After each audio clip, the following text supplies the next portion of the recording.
అనుదిన నిత్య జీవపు మాటలు. దేవుని నామానికి మహిమ కలుగునుగాక. దేవుని వాక్యాన్ని చదువుకుందాము. యెహోవాకు కృతజ్ఞతాస్తుతులు చెల్లించుడి, ఆయన నామమును ప్రకటన చేయుడి, జనములలో ఆయన కార్యములను తెలియజేయుడి. కీర్తనల గ్రంథము 105వ అధ్యాయము 1వ వచనం. నా ప్రాణమా యెహోవాను సన్నిధించుము అని లేఖనములో చెప్పబడినట్లుగా మనమందరము దేవుని నామమును స్తుతింప బద్ధులమై ఉన్నాం. సర్వసృష్టికి సువార్తను ప్రకటించుడి అని లేఖనములో చెప్పబడినట్లుగా ఆయన సువార్తను ప్రకటింప బద్ధులమై ఉన్నాం.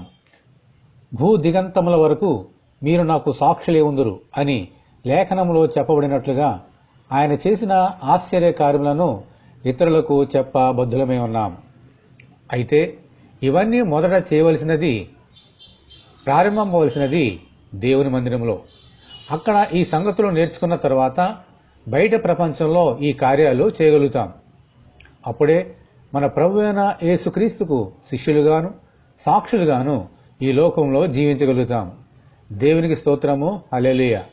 ప్రభువా, మీ మందిరానికి వచ్చి నేర్చుకుని ఈ లోకంలో మీకు సాక్షులుగా జీవించినట్లు దయచేయమని మన ప్రభువైన యేసుక్రీస్తు ద్వారా దేవుని ప్రార్థన చేసుకుందాము.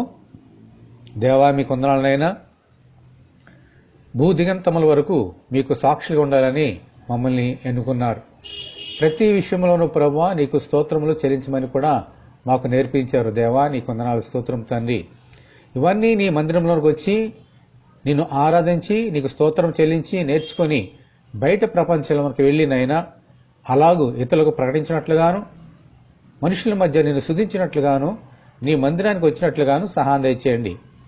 ఈ వాక్యం వింటున్న నీ బిడ్డలందరినీ దీవించి ఆశీర్వదించమని యేసు అతి పరిశుద్ధమైన నామములో ప్రార్థన చేయుచున్నాము తండ్రి. ఆమేన్.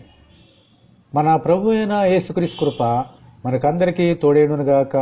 ఆమేన్. పరిశుద్ధ దేవుని మందిరం.